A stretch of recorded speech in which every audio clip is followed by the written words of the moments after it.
sus capacidades técnicas, ¿no es cierto?, su desarrollo técnico. Tenemos un cinturón amarillo, un cinturón naranjo por ahí, otros que son cinturón verde ascendidos recientemente. Como estamos en esa carrera, hemos conversado con el sensei Tito, el sensei Héctor, sobre que se van a hacer algunas modificaciones en los sistemas de ascenso para Cube. Entonces él me dijo que iba a adoptar, no al pie de la letra, porque nosotros como país todavía estamos en vías de desarrollo, pero que iban a adoptar un sistema como el que ya se ha ido modificando a poquito, que es el Kodomo no Kata, ya que sería la kata de los niños, la kata de los iniciados al judo. Entonces, también tengo el interés de incluir dentro de nuestra preparación un trabajo en Kodomo no Kata para los grados que ya ustedes tienen, digamos, por ejemplo, desde blanco hasta verde. Prepararnos, hay hartos trabajos del Kodomo no Kata que se pueden realizar de forma individual en sus casas. Varias cosas que son, ustedes saben que las katas son el fundamento filosófico, ético y técnico del judo. Entonces, no hay que descuidarlo, por lo tanto hay cosas que se pueden incluir también dentro del trabajo individual. ¿Okay? Entonces serían dos líneas de trabajo las que acabo de mencionar. La de la Gimnasia Nacional de la Máxima Eficiencia y el Kodomo, ¿no es cierto?, que es los fundamentos técnicos y filosóficos del judo. ¿Ya? Mi propuesta es incluir los 10-15 minutos cada sesión. Yo sé que ustedes tienen varias sesiones a la semana de entrenamiento y tener una reunión en la semana, una a la semana, para revisar el avance y para que se hagan los ejercicios de forma correcta. Yo a su vez estoy siendo asesorado por el sensei Héctor Urrutia, que ustedes ya conocen, es sexto dan y es el presidente de la comisión. No sé si hay alguno de ustedes que tiene alguna pregunta, alguna observación. Eso es mi propuesta. ¿Ya? Obviamente que hay que materializarla, pero para que lo sepan, no sé qué opinión tiene el sensei Olivier, que es la opinión que más quiero escuchar, digamos, respecto a esto. Obviamente que también del resto, pero por la cercanía y por lo que él significa para mí como sensei y como mentor. Así que cedo la palabra.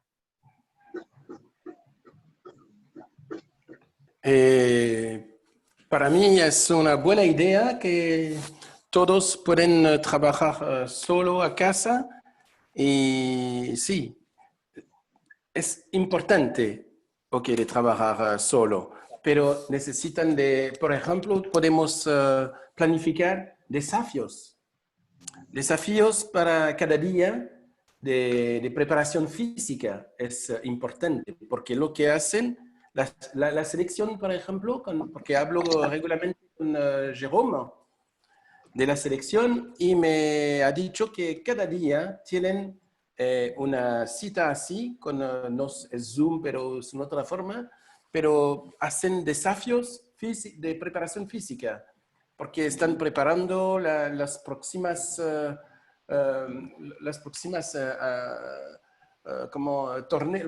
torneos y necesitan de conservar la condición física. Y para nosotros, para el club, es muy importante también. Para mí, el arbitraje es importante también para nosotros porque tenemos eso. Y a mí, mi tarea con Francisco, pienso que necesitamos de encontrar a un dojo. Es importante de encontrar un dojo permanente. Así podríamos trabajar en la mañana y en la tarde, 2 veces cada día. Necesitamos eso para revisar y para instalar técnicas básicas que necesitamos para toda la selección. Porque he hecho eso en un mes con mi hijo durante la pandemia aquí en Francia y puedo ver que el nivel se sube de forma espectacular, porque repetimos cada día las técnicas básicas de Newaza, técnicas simples, pero básicas. Y las técnicas de Ashiwasa también, de pie, que son muy importantes. Y lo que falta es eso, las básicas. Y por eso necesitamos de encontrar un lugar para trabajar 2 veces cada día sin problema. ¿Ok? Para mí es muy importante eso. Y trabajar con Sensei Urrutia es una buena idea también. Vale. Bueno, justo ahora viene Don Luis y va a entregar buenas noticias porque este año fue confirmado el judo paralímpico para Santiago 2023. Pues entonces, Don Luis nos tiene buenas noticias, así que queremos escuchar a Don Luis en este momento que intervenga, no como secretario FENADIO, ahora vamos a decir como el que corta el queque, ¿ah? Vamos a ocupar ese término, ¿ya? Muchas gracias. Bueno, para los que no me conocen, mi nombre es Luis Vázquez, tal como dijo la Jenny, soy secretario de la FENADIVI y represento a la discapacidad visual en los deportes de ciego en el Comité Paralímpico. Soy director del Comité Paralímpico y como primera responsabilidad tengo el fútbol 5, pero sin prejuicio de ello también hago gestiones que me soliciten tanto del goalball y en este caso como del judo. Como ustedes saben, el judo depende de IPSA. IPSA tiene una serie de deportes, disciplinas deportivas que son como 15 o 16, entre ellas el bowling, el ciclismo, natación, un montón de disciplinas, pero solamente 3 disciplinas de la IPSA son reconocidas por el Comité Paralímpico Internacional como deporte paralímpico. Y entre esas está el goalball, el fútbol 5 y el judo. Mi conexión con el judo viene desde el año 2003, cuando asistí al Campeonato Mundial IPSA en Quebec, Canadá, donde se realizó ese evento y estaba incluido dentro de los deportes del Campeonato Mundial el judo. Ahí tuve un acercamiento muy bueno con el entrenador de Uruguay, que en ese tiempo era Jorge de León, y que llevaba a 2 judocas al Campeonato Mundial, entre esos Henry, que posteriormente fue medallista paralímpico. En cuanto a Chile, les quiero comentar que hay varias cosas que les quiero comentar. Noticias buenas, partiendo por el tema de la afiliación a FENADIVI, lo que eso conlleva una serie de beneficios, tanto para los deportistas como para los staff técnicos, con beneficios para ambos. Específicamente en el tema de los staff técnicos, el hecho de ser federado y pertenecer al Comité Paralímpico les abre una serie de puertas en cuanto a capacitación, tanto nacional como internacional. En lo nacional, les quiero comentar que están muy avanzadas las conversaciones del Comité Paralímpico con algunas organizaciones, universidades, para llevar a cabo la Academia Paralímpica de Chile, que seguramente empezará a funcionar tal vez en el 2021. Y, por supuesto, esa Academia Paralímpica van a asistir todas las disciplinas del comité que están afiliadas, de las federaciones y disciplinas que están en ejercicio, para los staff técnicos, para que se puedan capacitar en las áreas que les compete. Eso en cuanto a lo nacional. Y en lo internacional, quiero comentarles también que como federados y afiliados al Comité Paralímpico, todos los staff técnicos, los componentes de ellos, tienen acceso a la capacitación internacional que otorga Solidaridad Paralímpica, que depende directamente del IPC. Y la particularidad que tiene esa Solidaridad Paralímpica es que las certificaciones que ellos entregan una vez finalizado el curso o el diplomado o lo que ellos estimen, pasa a ser, entregan una licencia internacional. ¿Qué significa la licencia internacional? Significa que ustedes pueden trabajar en cualquier país del mundo con el reconocimiento como corresponde. Les pongo un ejemplo. Yo hice el diplomado Solidaridad Olímpica en Gestión Deportiva hace 3 años atrás, y la licencia que me dieron es para trabajar en cualquier país. O sea, puedo trabajar yo como licenciado de Solidaridad Paralímpica, puedo trabajar en cualquier país del mundo en la parte de gestión.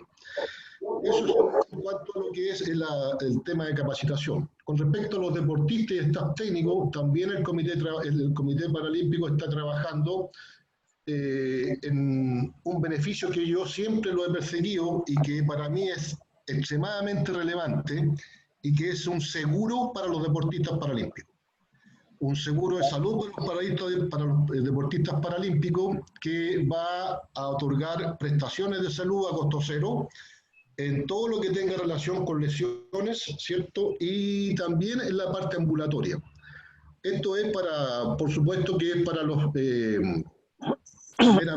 todos los seleccionados nacionales son alto rendimiento, pero sin perjuicio de ello también la compañía va a prestar atención a bajo costo para todos los deportistas que no sean seleccionados.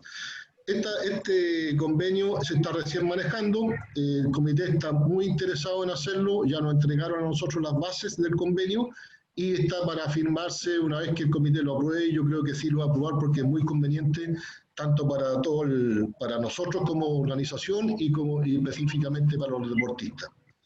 En cuanto a Oliver, que está pidiendo un dojo específicamente para el judo, le quiero comentar que ya está en marcha la construcción del Complejo Paralímpico de Chile, que va a estar en el Estadio Nacional, en la cual comprende un edificio de 2 pisos, ¿cierto? Más las canchas de fútbol 7 y fútbol 5, que son al aire libre. Y en en ese complejo paralímpico está contemplado un salón de judo, para la práctica del judo y otros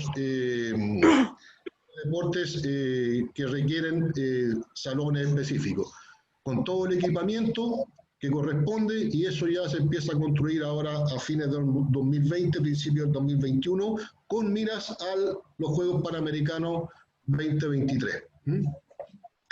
Eso es en cuanto a lo que les puedo comentar de beneficios y otras cosas que está manejando el comité para todas las selecciones de alto rendimiento de todas las disciplinas que tenemos. Ahora, con respecto a 2023, bueno, como usted ya lo dijo la Jenny, el judo está dentro de los deportes que va a estar considerado dentro de los Juegos. Y para ello, aparte del 2023, yo también les tengo otra información para el judo, que la IPSA ya designó la sede para el Campeonato Mundial 2023. Y este va a ser en Birmingham, Inglaterra.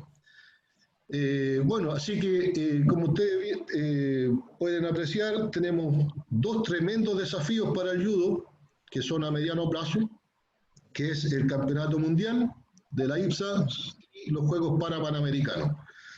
Ahora, por supuesto que el comité, dentro de los recursos que nos entrega el Estado, seguramente va a dar una buena posibilidad para el desarrollo y la preparación para estos Juegos, porque como somos locales, tenemos que tener una buena presentación. Y yo creo que el comité va a hacer lo posible, ¿cierto?, por entregar los recursos suficientes para que los deportistas del judo tengan recursos necesarios para poder participar en un proceso de preparación a nivel internacional, que es el que perseguimos, porque resulta que a nivel nacional es muy poco lo que podemos hacer, y todo va relacionado a torneos y eventos internacionales. Así que, muchachos, para ustedes el gran desafío y creo que conlleva, por supuesto, ese desafío con un compromiso real para aquellos que quieran seguir escalando en este deporte paralímpico, porque el sueño de todos, como fue ya sueño mío, que ya lo cumplí, es llegar a los Juegos Paralímpicos. Eso depende exclusivamente del compromiso y la responsabilidad de los deportistas, de querer superarse cada día más.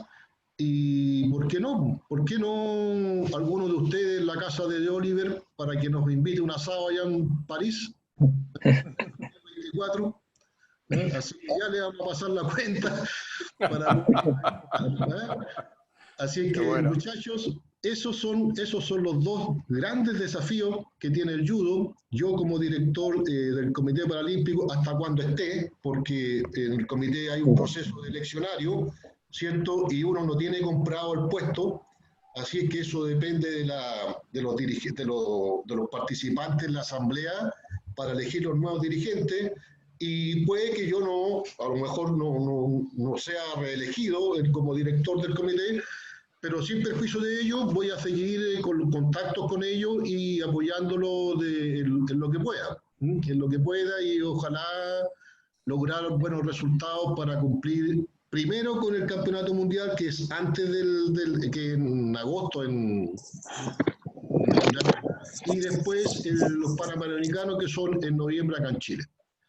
Así que, muchachos, eso es lo que yo les puedo comentar. Si tienen alguna duda, por favor. Yo voy a decir una cosita antes que termine.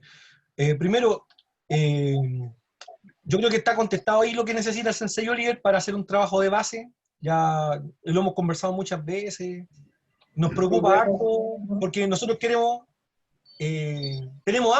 hambre de triunfo. Queremos ir a representar el país, pero no ir a jugar, porque queremos ir a ganar.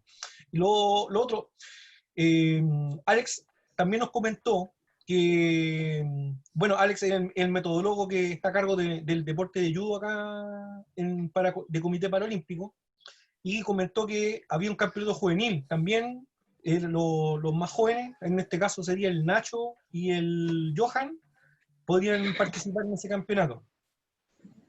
Entonces, tienen muchas responsabilidades antes de que lleguemos a Santiago 2023. Yo tengo confianza en la gestión suya, don Luis, y también tengo confianza en la gestión de Jenny Barría, en este caso, que se ha puesto la camiseta con nosotros.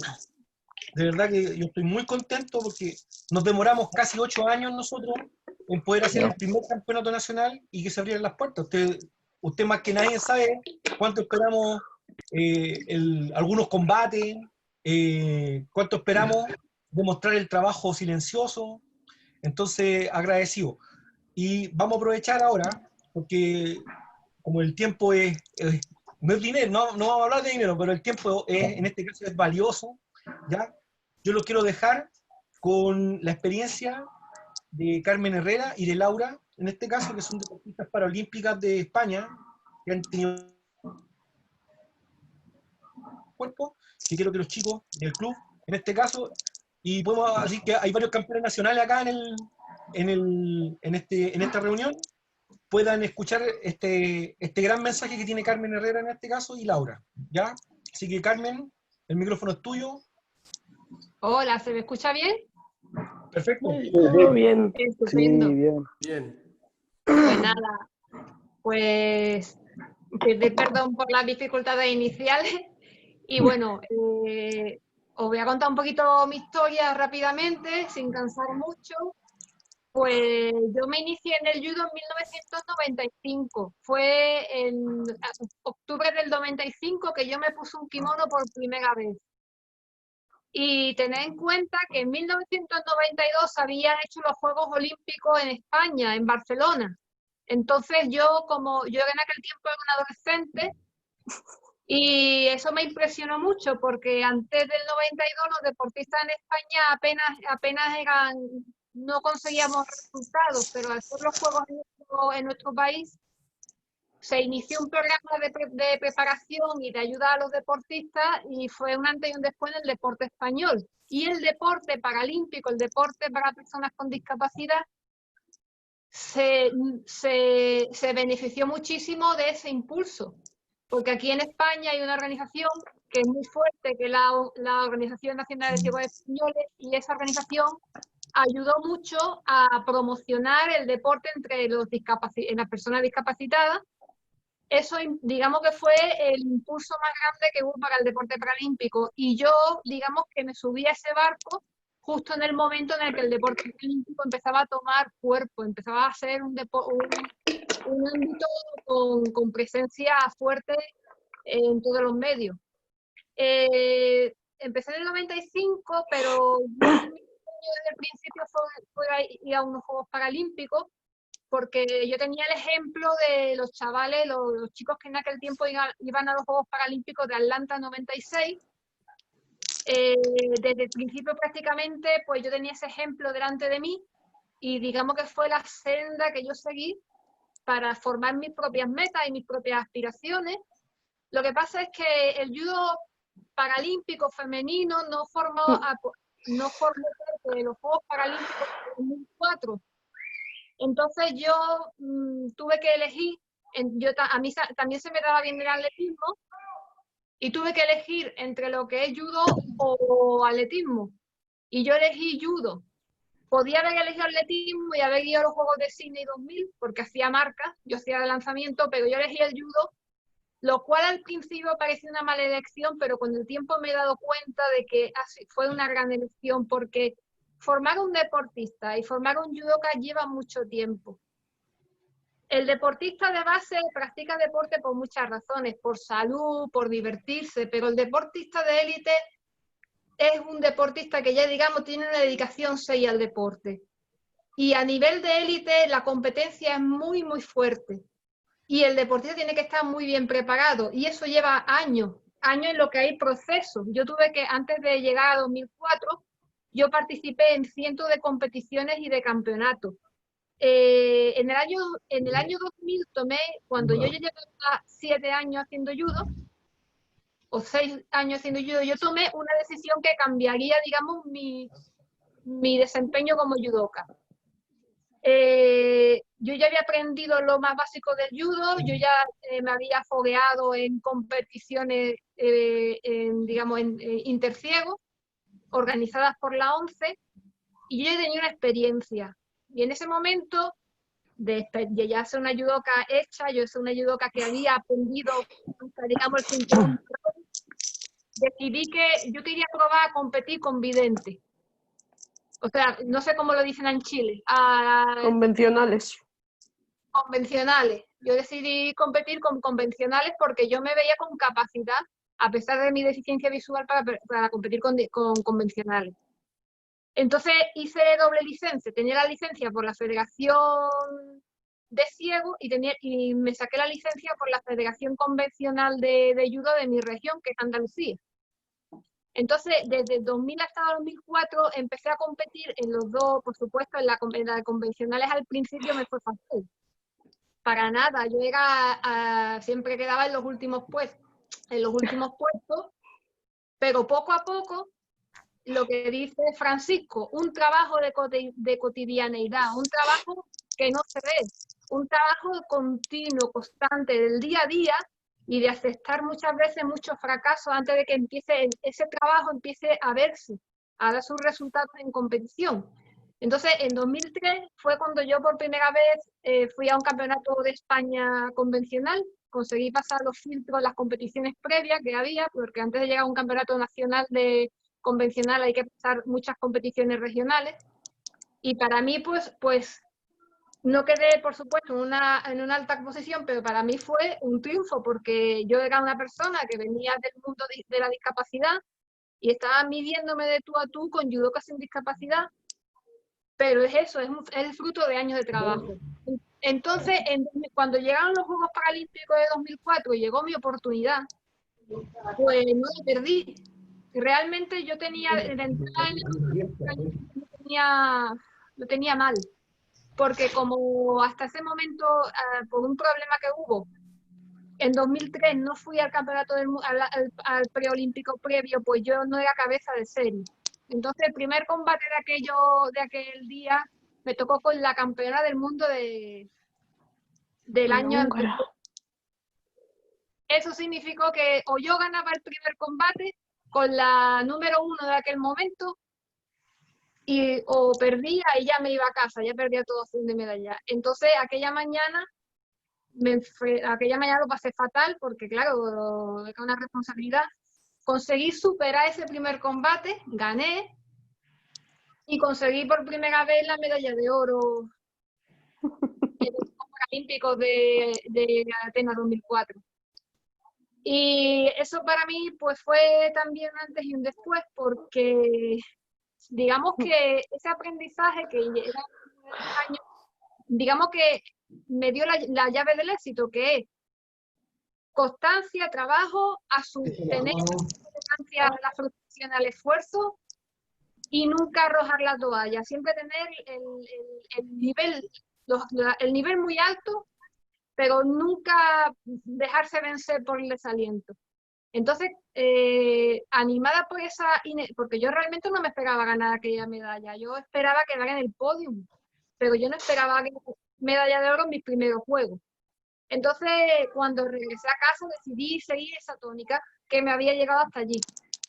Pasaron 4 años en los que yo entrené con la misma filosofía, trabajo duro, constante, esfuerzo, sacrificio, y no se vayan ustedes a pensar que yo estaba bien financiada o que en aquel tiempo había lo que llamamos aquí en España becas para deportistas. En aquel momento el deporte paralímpico todavía no tenía buena financiación, cada deportista hacía lo que podía.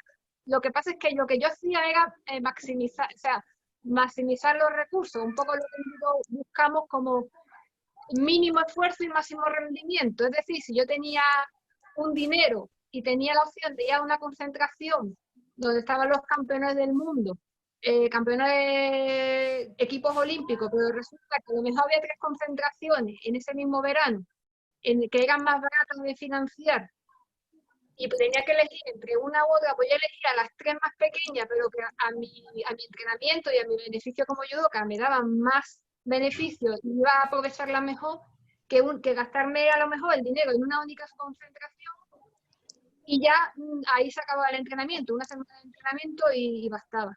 Y también tuve la suerte de tener un buen maestro, mi maestro Francisco Rodríguez. Tuve la suerte de que él era un enamorado del judo bonito, del judo japonés, del judo del detalle, los japoneses son eso, son perfeccionistas, buscan el detalle, no se desaniman porque las cosas no salgan. El trabajo del judo es un trabajo la competición es la punta del iceberg y lo que hay debajo es el trabajo que ha habido detrás. Entonces, con esa misma filosofía me presenté en Pekín 2008, volví a conseguir la medalla de oro.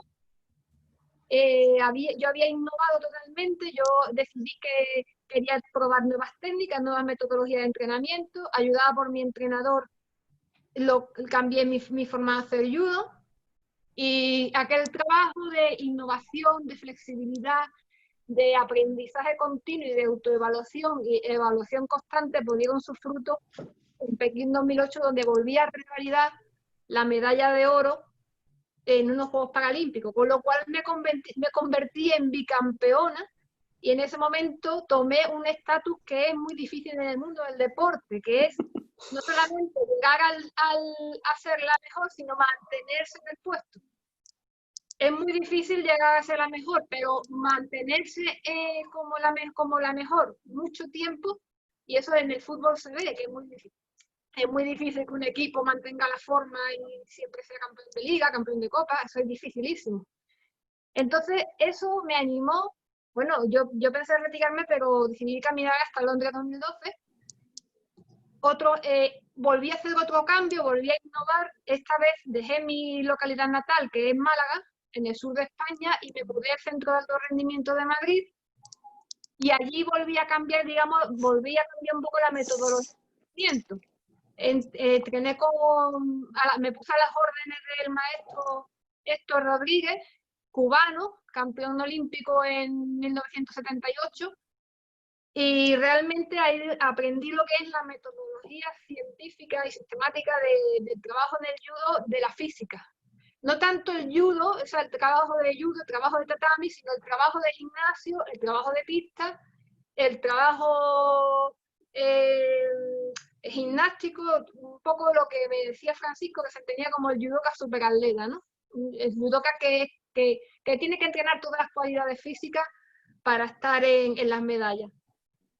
Eso pues volvió a dar su fruto cuando en Londres 2012, en el año 2012 en Londres, contra todo pronóstico, volví a revalidar mi título de campeona paralímpica por 3ª vez consecutiva, totalmente para mí inesperado, porque yo estoy muy consciente de que la competición es muy dura, todo el mundo quiere ser campeón, pero yo como es mi psicología, yo nunca renuncio a nada, quiero decir, soy consciente de las dificultades, pero yo me permito soñar y tener unas metas altas, y si las lesiones no me lo impiden, si no me lo impide la fortuna de alguna forma, pues, y si para mí llega a unos Juegos Paralímpicos es prácticamente, o sea, el hecho de pisar allí un tatami o una cancha o una pista de atletismo es un logro impresionante. Y más hoy día que el deporte paralímpico ha alcanzado un nivel de profesionalización bastante alto. Y si no, como testimonio están los vídeos y todo el material que hoy día, gracias a Dios, se puede ver en internet. Entonces, ya llegar ahí, después de un ciclo olímpico de 4 años y un sistema de clasificación de ranking, es un logro impresionante. Pero luego, tener la ocasión de estar entre los mejores, pues ya es un sueño cumplido. Y entonces, lo que puedo decir es que esto no es más que la materialización de un trabajo constante, un sacrificio y sobre todo una vocación. Porque para esto hay que tener vocación de ser competitivo, de ser una persona dispuesta al trabajo, poco dada a la queja, y sobre todo una persona que sabe automotivarse día a día. Y bueno, doy paso a Laura, porque Laura también es una persona que yo la admiro, aunque ella crea que no, pero yo la admiro porque ella también sabe perfectamente lo que es la alta competición y lo que es empezar desde cero, porque eso es muy importante, saber lo que es empezar desde poco hasta lo mucho. Así que Laura, cuando tú quieras. Me vas a hacer llorar, ¿eh? Bueno. Hola, Lorita, buenas prende tu tardes. cámara. A ver, espérate que yo soy novata con esto. ¿Cómo se entiende? Espérate que yo no sé cómo se hace esto. A ver. Vale, ya está. Ay, qué bien. Ya la he visto, ya la he visto, ya la he visto, ya. Que yo soy novata en esto, perdonad. Bueno, Bueno, buenos días por allí, tardes casi. Yo soy Laura García, ex judoka del equipo paralímpico español, es compañera y amiga de Carmen Herrera. No tengo su palmarés, pero sí puedo contar muchas historias de Carmen porque la he visto ganar, le he visto sufrir, le pronostiqué, Carmen, reconócelo, que yo te pronostiqué que ibas a quedar campeona en Londres. Sí. Acuérdate. Aún me acuerdo del abrazo que me diste cuando saliste, me dijiste, qué bruja que eres. Pues sí. Pero en el buen sentido, en el buen sentido. Increíble esto. Os cuento. Hablando desde España. ¿Cómo? Desde España. De París, de Francia. Don Luis. Y disculpa. Está bien. Os cuento mi inicio hasta llegar al pronóstico de Carmen. Bueno, yo empecé en el judo en el año 89, en unas piscinas que hay aquí en mi pueblo.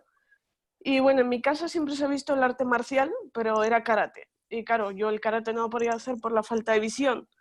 Mi padre, que en paz descanse, su sueño era que yo hiciera karate.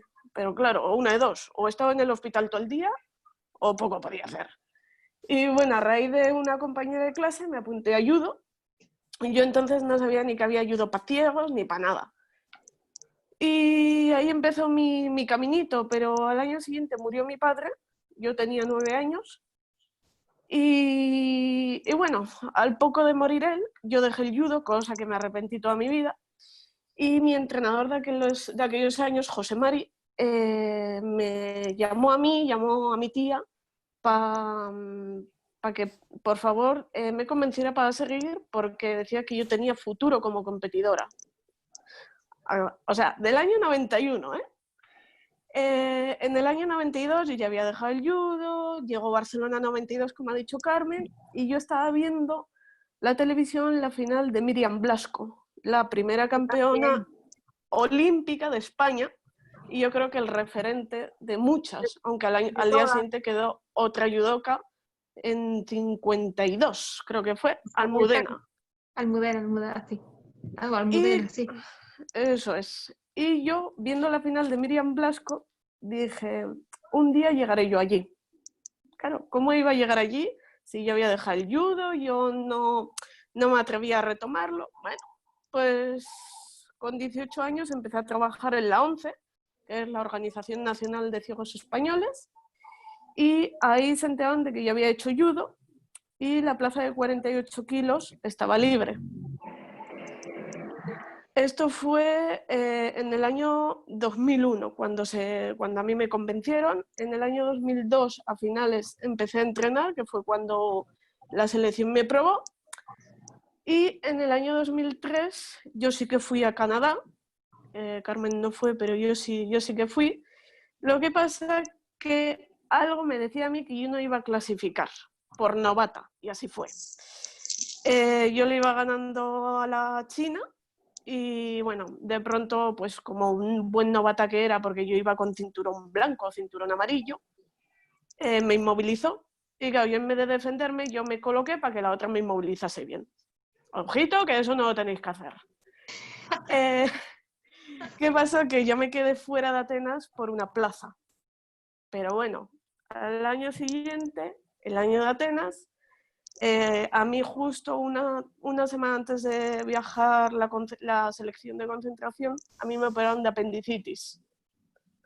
Así que, aunque hubiese clasificado, hubiese sido imposible mi participación. Yo seguía entrenando. En el 2006 quedé mi primera medalla internacional, que fue en Bromat, en Francia, que ahí, si no recuerdo mal, Carmen quedó campeona también. Y No, ahí empezó... campeona, ¿qué va? Subcampeona. Vale. Y de ahí mi caminito empezó, mi sueño desde cría, porque mi padre soñaba con ser olímpico, pero el karate no es olímpico. Mi sueño era llegar yo a los Juegos como recompensa de mi padre y como algo mío también. Al año siguiente tocó el Campeonato de Europa, volví a quedar bronce, ganando a Ucrania. Ahí, a la salida de ese combate, pasó una cosa muy fea por parte de un entrenador francés y mi entrenador me dijo: Laura, estate tranquila, sal y lucha.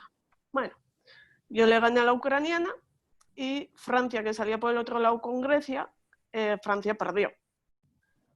Y con esto, Olivier, perdóname, pero quiero decir que nunca tienes que subestimar a nadie, jamás en la vida, que donde tienes que demostrar las cosas es en el tatami y siempre salir con la cabeza alta, salga quien salga delante tuya. Eso es así. Gracias a esa medalla yo clasifiqué para ir a Pekín. 16 años después yo lograba mi sueño. Ese sueño que empezó como una fantasía que yo veía imposible, pues yo lo conseguí a los 16 años. Yo no quedé ni medalla ni nada porque ese año fue un año muy malo para mí, pero bueno, logré ese sueño. El siguiente ciclo que yo hice, que fue el de Londres, ahí yo cambié de club porque tuve problemas con mi entrenador. Yo me fui al Centro de Alto Rendimiento de aquí de Navarra. Navarra está al norte de España, frontera con Francia. Y gracias a estos entrenadores, que son los dos, han sido olímpicos en Atlanta, yo resurgí como judoka, porque yo estaba en el subsuelo. Y yo resurgí como judoka. Esos años yo no logré medalla, perdí el bronce en el mundial y el bronce en el europeo, pero quedé quinta enfrentándome a rivales que normal yo perdía enseguida. Y ese ciclo no fue así. Entre ellas estaba la francesa, que a mí siempre me tiraba en 30 segundos. Y ese año, pues gracias a todo el trabajo, que al final, a los 8 segundos de terminar, ella me marcó otro Wasari, que íbamos empatisfecha. Fue una de mis mejores, a pesar de que no había medalla. Y fue así. El año de Londres, ¿qué pasó? Que a mí, a mes y medio de la competición, entrenando en Madrid, un compañero me tiró mal y tuve una subluxación acromioclavicular.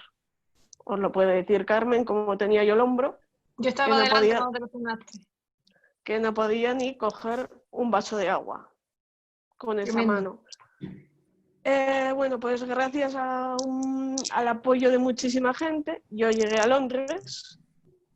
Para mí esos juegos fueron súper importantes, ya por el hecho de mi lesión, por el hecho de que yo sabía que eran mis últimos juegos y por el hecho de que también el mismo día que yo me lesionaba, me llamaba un compañero y él se estaba despidiendo de mí, yo no me enteraba.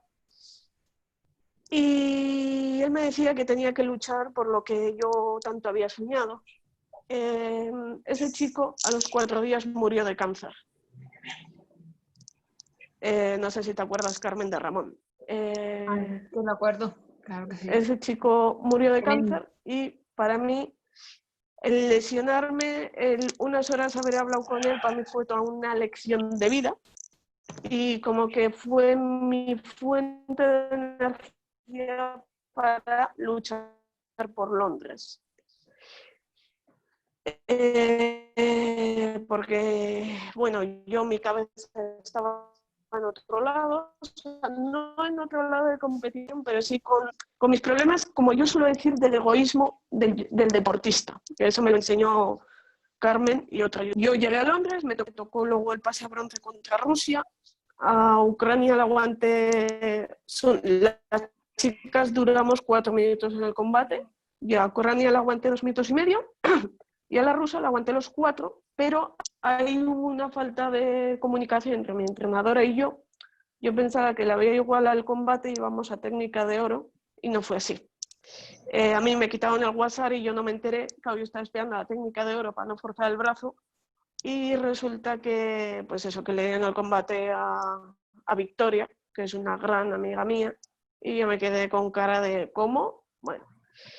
Le di la enhorabuena, salí, hablé con mi entrenadora y me dijo que no me habían dado Wasari. Resulta que sí que me lo habían dado, me lo habían quitado, pero a mí nadie me dijo nada. Y bueno, ella me dio a entender como que yo había perdido, como que había fracasado, y yo le dije que no, que yo había luchado por una lesión, que yo salía del tatami con el hombro en el sitio, porque a mí me tuvieron que meter anestesia para poder competir, me tuvieron que poner vendaje para poder salir a competir. Y salí con el hombro en su sitio, hoy en día está aquí, con una hermosa cicatriz.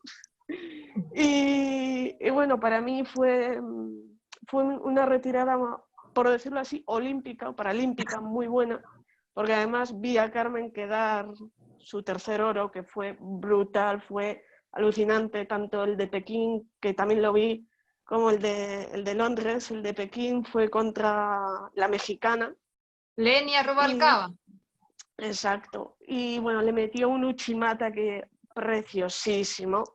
La verdad que fue un combate bastante igualado, pero al final, pues perro viejo sabe mucho. Bueno. Y bueno, y luego llegó Londres, que nos estaban dando los sorteos y nos comunicaron varias cosas de varios pesos. Y en el caso de Carmen fue uno de ellos. Y yo me acuerdo, que esto me lo recordó Carmen tiempo después porque no me acordaba, pero tengo las imágenes en la cabeza. Yo me acuerdo que estábamos sentadas al lado, la miré y le dije, Carmen, vas a hacer historia. Carmen me miró, me sonrió y me giró la cara. Y cuando Carmen salió es que me emociono, salió del oro, vi todo. Y bueno, pues eso. Es que en los cuartos de final me convierto como Lenia Rubalcaba. Claro, yo por eso decía, yo no me lo creía, o sea, yo decía una vez, porque Lenia era una judoka en ascenso, quiero decir, ella estaba empezando el proceso que ya había empezado hace 20 años, entonces ella cada vez que se presentaba mejoraba más, y yo tenía claro que el campeón quiere ser todo el mundo, y lo que yo hago es que cuando se me presenta un rival por delante, yo no digo ni de qué país viene, ni de qué color tiene la piel, ni nada. Yo solo me imagino que ha entrenado lo mismo de duro que yo y que tiene la misma gana de ser campeón que yo. Entonces, sí. nunca subestimo un rival. Entonces, Además, cuando Laura me dijo, vas a hacer historia, yo dije, venga ya. Carmen hizo la final con, yo creo que una buena amiga suya, aparte de compañera de de combates, que es la rusa Tatiana, una chavala Sí. que es brutal, que es increíble Muy buena gente. Muy buena gente. esa chica, bueno, esa mujer. Yo la recuerdo con mucho cariño, ese abrazo lo recuerdo con mucho cariño. Vino mucha gente importante de España, estaba la infanta, estaban varios ministros de educación y así, y yo le estaba explicando a uno de ellos que yo no sabía quién era, yo pensaba que era alguien que iba por ahí, y luego me enteré que era el ministro de Educación y Deporte. Y la verdad que Laura, fue... ¿tú sabes quién estaba viendo el combate también? ¿Quién? Vladimir Putin. Ah, mira, pues eso no sabía. Pues hay una foto y se le ve las dos en el tatami y él viéndolas en el Kremlin. Ah, pues no, eso no sabía. Yo dije, madre mía, como este me manda la KGB. Y bueno, ya te digo, fue increíble aquella competición por mucho, ¿no? Por lo que yo había conseguido personalmente, por lo que consiguió mis compañeros, porque de 6 judokas que fuimos, se lucharon 5 medallas y se consiguieron 3. La verdad que España, yo creo que ese ciclo estuvo fuertísima. Habíamos entrenado como nunca, no sé, fue algo especial. Yo al día siguiente, cuando estaba en el tatami pues viendo competir a mis compañeros y tal, yo vi a mi rusa, a Victoria, y fui a saludarla y le indiqué con la mano que tocase mi hombro. Ella no tiene ojos. Y me tocó el hombro y no paraba de pedirme disculpas porque pensaba que me había lesionado ella. Y yo le decía que no. Y su entrenador, Saban, que es un encanto de hombre, me miraba y me decía, tú estás loca, pero ¿cómo has venido así? Y ellos no hablan castellano, era todo por signos y por las caras que ponía. La verdad que fue unos juegos increíbles. Mucha gente no daba nada por mí y yo demostré que aún lesionada se podía. Al volver de los juegos me tocó 2 operaciones, di una conferencia aquí en mi ciudad con otras deportistas olímpicas y la chica que me convocó era la psicóloga de mi empresa y me dijo, pues me comentó que a ver si quería participar, que la conferencia la organizaba su marido y que a ella le hacía mucha ilusión. Y yo le dije, bueno, pues ya iré. Y me dijo, oye Laura, ¿te puedo confesar algo? Le digo, sí, dime. Y me dice, ¿tú te acuerdas de cuando tú y yo nos conocimos, de lo que tú me respondiste cuando me comentaste cuál era tu sueño? Y ella me echa a reír y digo, pues no sé, irme a vivir a Alaska o algo así. Y me dijo que no, que mi sueño era unos juegos. Y digo, sí, efectivamente. Y me dice, ¿y sabes lo que pensé yo? Y le contesté que no. Y me dice, qué ilusa. Unos Juegos Paralímpicos vas a conseguir tú. No sabes lo que estás diciendo.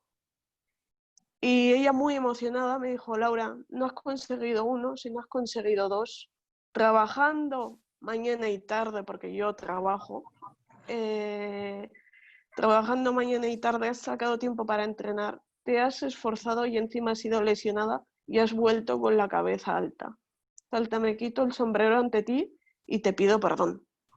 Ella vino a la conferencia y se puso delante mía. No paró de llorar en toda la conferencia, no paró de llorar escuchando mi relato. Y luego cuando bajé, la verdad que me abrazó y bueno, no sé, he tenido momentos muy, muy bonitos, ¿no? Porque como he contado, mi padre murió siendo yo muy niña, nos ha tocado luchar mucho. El tema de mi visión, el tema de que a mí me tenían como en una burbujita, ¿no? Que no hagas esto porque no ves, que no hagas esto porque no sé qué, no te des golpes, que te vas a quedar más ciega, que tal. Bueno, pues más golpes de los que me he dado y aún mantengo mi visión. Y bueno, yo me operé, recuperándome de operaciones, y el año 2014 fue mi última salida internacional al Campeonato del Mundo. De ahí yo no tenía que venir a ese campeonato porque no estaba recuperada. Mis entrenadores de aquí, del CAR, no querían que fuera, por eso mismo, porque yo no estaba recuperada del todo, iba a venir peor, y así fue. Vine pues con muchísimos dolores de espalda, con muchísimos dolores de hombros, se me dormía la espalda, se me dormían los hombros, el cuello, bueno, fatal. Y yo tomé la decisión de que ya había llegado mi momento de decir adiós. No como yo quería, pero había llegado mi momento. Yo hablé con mi entrenadora me apoyó, mi entrenador sí que se puso más triste porque yo había conseguido la jornada intensiva, que es la de trabajar 8 horas seguidas y a las tardes poder entrenar, pero llegó tarde. Y bueno, en enero del 2015 hice mi último campeonato nacional, que ahí Carmen no estuvo, quedé subcampeona. Y bueno, y ahí fue cuando yo ya dije hasta luego. Me he dedicado a recuperarme de mis lesiones, cogí muchísimo peso, yo pesaba 48 y llegué a pesar 70 peso. 5 años después mi cuerpo se empieza a estabilizar.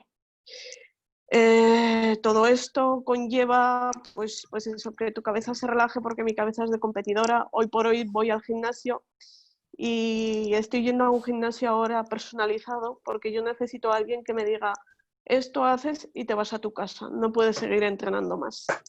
¿Por qué? Porque mi cabeza quiere más, quiere más, quiere más y luego lo pago. Al igual que Carmen, yo también he competido con videntes, con convencionales, perdón. No a nivel como Carmen, pero sí con los campeonatos que organizaba nuestro seleccionador. Y bueno, yo creo que el enfrentarte a gente convencional, por mucho que diga mucha gente, a nosotros nos ayuda mucho porque nos hace ganar más confianza, nos hace ganar más rapidez. Bueno, te forja más como judoka, ¿vale? Porque si competimos solamente contra nosotros, vas a forjarte, pero no vas a hacerlo del 100%. Entonces yo creo que el que los judokas entrenemos y compitamos con convencionales es súper, súper, súper importante. Nunca o sea, no siempre te van a mirar bien, algunos te van a despreciar, algunos te van a mirar por encima del hombro, pero hay que tener la cabeza muy fría y salir, entrenar y ya está. Los resultados vienen después, tú como persona vas a ganar muchísimo y toda la experiencia que te vas a llevar de todos estos años o el tiempo que le dediques tanto a la competición como a entrenar a lo largo de tu vida, sobre todo para los jóvenes, cuando vayáis cumpliendo años, vais a recoger esos frutos que habéis sembrado, que es el centrarse en las cosas, el conseguir las cosas, el luchar por ellas, todo el esfuerzo, todo el sacrificio, físicamente el equilibrio que ganamos, la estabilidad, el saberte desplazar mejor, porque muchas veces las personas que vemos mal o que son ciegas totales, como aquí se dice en España, ¿no? Son ciegos maleta. Ciego maleta es aquella persona invidente que se le tiene que hacer todo. Se le tiene casi que vestir, se le tiene casi que llevar hacia el baño, que llevar hacia la cocina, que tal. No, eso no queremos. Queremos valernos por nosotros mismos. Entonces, eso es algo muy importante que tiene que ser inculcado. Si no se inculca desde casa, que se inculque desde los tatamis. Y bueno, yo creo que con esto, por mi parte, termino. También añadiré una cosita más y ya con esto me voy. O sea, me dejo pasar palabra. Que el cambio de club que yo hice fue porque a mí me abrieron una úlcera en el ojo. Mi entrenador pasó de mí olímpicamente y ahí fue cuando yo ya decidí dar el cambio que todo el mundo quería, que era irme al centro de alto rendimiento. En el 2012 la rusa me metió otro dedo compitiendo en ese mismo ojo y fue cuando yo ya perdí más